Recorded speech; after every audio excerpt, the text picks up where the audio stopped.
Hey everyone, this is Module 5, Section 3, 3 examples of the discipleship circle in action.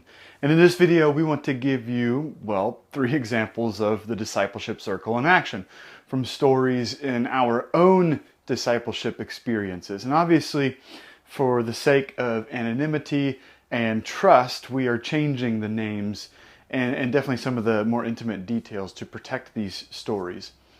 But we want to at least give you some kind of broad stroke examples for you to really understand what we're talking about when we're talking about using the discipleship circle. We're also going to be using 3 examples from different arenas of belief. So one of the things that we have been trying to help show in this module is that discipleship relationships happen in different faith arenas. And ultimately your summative assessment is going to require you to dig into a discipleship relationship with someone from each of these 3 different arenas of faith. And so we wanted to show you from our experience what a discipleship relationship from each of these 3 arenas actually looks like, and then how the discipleship circle has been effective for us as we disciple people. And so these 3 arenas of faith are encountering faith, and these are people who are not yet followers of Jesus. You may look at these people as potentially being unchurched or just not yet Christians. But basically it's all sorts of people from around your neighborhoods and communities, jobs, whatever it is. And the reason that we call them encountering faith, is because you have stepped into their story with the story of Jesus that you are carrying with you wherever you go. And they begin then to see your story as you help them see Jesus in their own story. So the second category of faith is engaging faith. And these are people who have, I think, maybe perhaps been a part of faith for a while, or maybe had had an experience of faith in their past, but have either walked away from faith or are simply struggling with questions, trying to piece together next steps, wondering what faith has to do with real life. It's a very wide range of people, because people can wrestle with all sorts of questions or challenges that cause them to really question faith, or at least their involvement in faith. Sometimes people move from encountering faith to engaging faith, and then into empowering faith, which is the third category of faith. But then they'll go back to engaging faith. And this is the fluid nature of faith. We sometimes are convinced, we've convinced ourselves that if you have faith, then you're going to never go backwards in that faith, which just simply ignores the truth and reality of a life of faith. One where in some moments you're going to be empowered and strong in your faith, and then in others where you're going to have some really deep questions and be searching for answers for probably a long time. And so the third category of faith is the empowered faith. And this is where people are highly engaged in the activity of faith and are looking for more depth, greater leadership, or perhaps just longing for more of something. And this will often be where we invite people to disciple other people themselves. I think often discipleship tends to live in either the encountering phase, through evangelism, or in the engaging faith through things like Bible classes or small groups. But we have to remember that we're trying to get people to be empowered to be a person of discipleship who looks to lead others to a more holistic life with Jesus. And so these are the categories of faith that we're going to be looking at. And so the first example that we want to share is someone that we met through a girl who was at our church, and they had been dating for a while, and he was new to faith as an adult. He grew up in some kind of Christian influence, but had very little engagement in spiritual things as an adult. So as they began to date, he would show up to church with her, and the wheels of faith began to spin for him. And so over the course of time, we began to notice that this guy was starting to ask some really good questions about faith. and then questions about his own life and how he was living. And one evening, the two of them asked me to sit down with them and just help them discern some really big questions that they had, specifically about their relationship and then their lives of faith.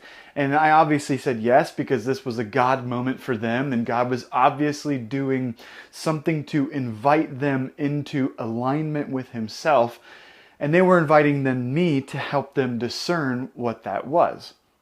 So we met up and the questions began to just pepper. I mean, it was things like, questions about drinking and marijuana use and other superficial questions that they had been discussing as a couple. And I listened, which is the first step. But then I started to ask some questions to assess if the real question that they were asking were about these kinds of surfacey level type things, or if they were hiding some deeper, questions. They were certainly questions that they were reflecting a deeper question that they had been asking of their relationship and then their spiritual relationship together. They were wondering, are we compatible as a couple? Can we keep pursuing Jesus together? And this was not a moment where I could ask them to just kind of wait so that then I could go and bring the conversation into community. So I did something that is important. I began to run through moments with other discipling relationships where this was a point of tension or conversation in those. See, bringing things into community doesn't always have to mean that you pause that moment and then you text your mentor or your friend. It can be a moment like this where you begin to run through other moments where one of the people who you discipled had helped you in the same kind of scenario, right? Or it can be a resource or a piece of wisdom that someone else gave you, which is definitely where I went. I remembered a friend many years before this asking my wife and I a question when we came to him in almost the same way, but it was different questions that we were asking. I honestly don't even remember the specific questions that we were asking about our relationship in that moment. But what I remember is the way that my friend asked questions that got us thinking about our lives together and our lives with Jesus, and how what we were wrestling with could potentially be masking some other issues that we had that went a little bit deeper. So with this couple, I simply asked, are these questions reflections of your own individual issues or preferences, or are they certain things that you're asking, that you're trying to figure out what it means and looks like for the two of you to actually become one? In other words, sometimes we ask if certain things are okay biblically so that we can tell our partner that we don't have to change, right? Because the Bible says it's okay. But that isn't the question to ask. The real question that we should be asking is, how do we become one? How do we become a unit, a couple? How do we then process all these big life questions that we are experiencing? So we then came up with some questions that they were going to go back over together that would then spark conversations, and then we planned to come back together to discuss how those things went and where they felt like God was leading them. Because sometimes when you fail to get to the depth of questions in dating relationships, what really happens is you fail to know for sure if the two of you are heading in the same direction in the relationship or not. This was difficult because the girl was in the empowered faith category and the guy was definitely in the encountering faith category. But do you know what came of this relationship?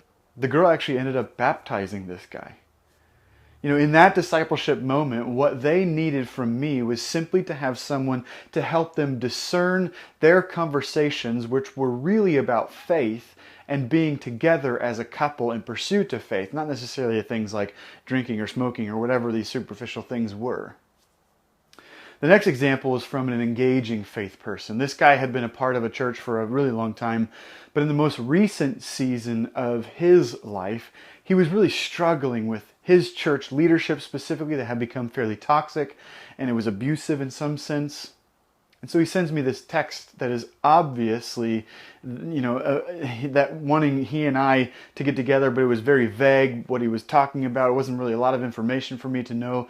But it was enough for me to know that something wasn't right at their church. And I could tell that he was looking for a way out, and he wanted to reflect back and forth these things that he was feeling and experiencing. So I just said, man, this seems like you're looking for something different or new. And then I invited him to meet with me to discuss what he was going through in a couple of days. And this is where some of this discipleship circle is far more fluid than can be explained or taught. Because I wanted him to know that I had heard and listened to him through this text.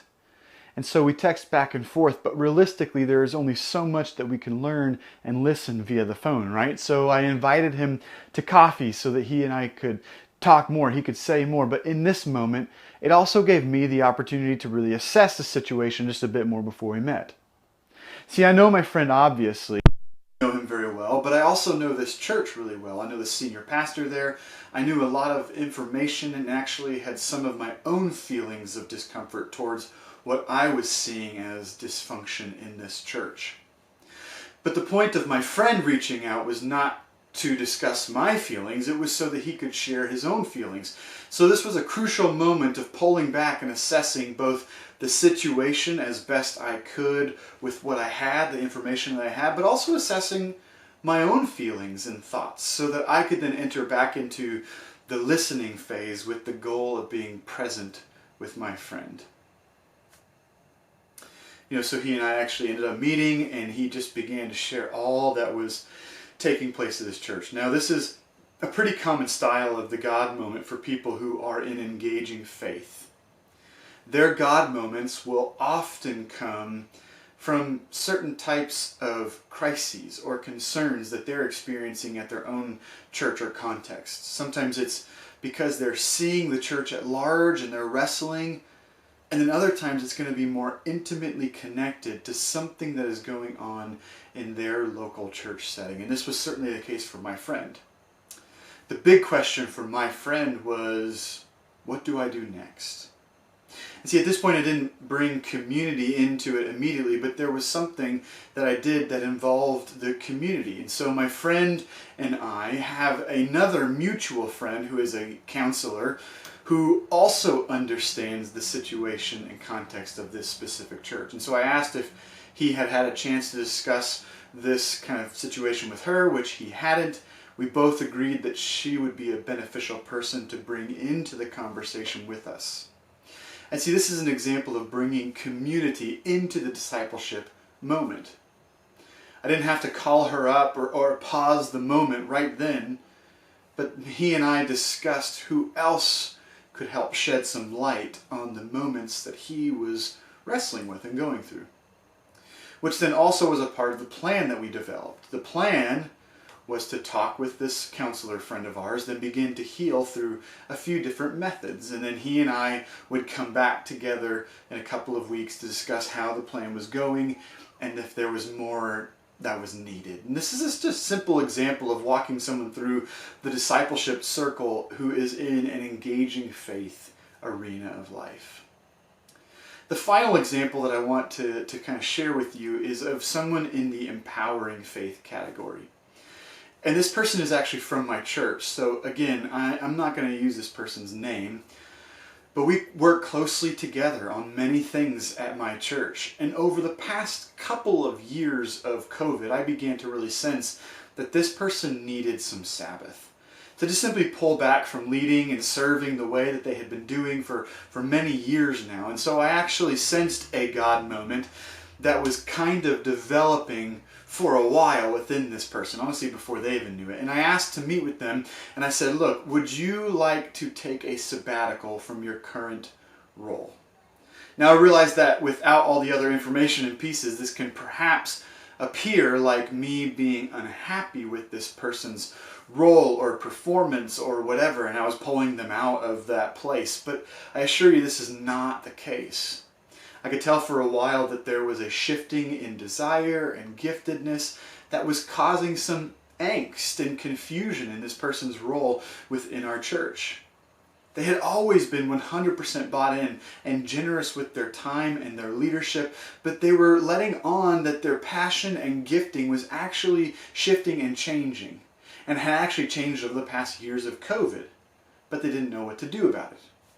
So I invited them to take a sabbatical in which we would then check in but the sole purpose was to rest in the presence of Jesus and then allow him to reveal how best this person could then serve our church. And again, this person was so thrilled and didn't even know that a sabbatical like this was an option. You know, in previous leadership roles at other churches, the expectation had been for this person that you just kind of deal with the burnout. You push through the exhaustion, because what is less spiritual is to Sabbath or rest, which I think is kind of absurd. So this person was so happy to be able to take a step back and Sabbath with God. They got a spiritual director and a mentor that walked with them during that time, which was us bringing community into the discipleship circle. And I forgot to mention that the assessing took place over the course of 2 weeks. And so me and this person both took 2 weeks on our own to pray and to think about their role and to allow God to speak. And then when we came back together was when I suggested that they take a 4-month sabbatical, where they would then have the opportunity to receive spiritual direction and to check in regularly with a mentor. And then we would come together about once a month to really talk about how things were going, what this person was hearing. And this person and their family were still deeply involved at our church during this season. They came every single week, but simply had the opportunity to be a part of worship, rather than leading a bunch of different things. When the sabbatical was over, we reflected back on how things went. And what we discovered, where we had left, God was leading, right? And what we discovered was that this person was far more gifted and energized by being a connections pastor, someone who saw themselves in a much more pastoral role, leading other people spiritually, rather than leading things like music on Sundays or things like that. I mean, just let me tell you, they have honestly flourished in that position. They are leading and walking with people in ways that they weren't before. And so those are just 3 examples of how we have used the discipleship circle with someone from each of the 3 categories and arenas of faith: encountering faith, engaging faith, and empowering faith. For you, this is going to be really important, because you are going to be looking for people in each of those 3 categories to disciple yourselves, and especially as you work towards this summative assessment at the end of this unit. So that is the 3 examples of the discipleship circle in action.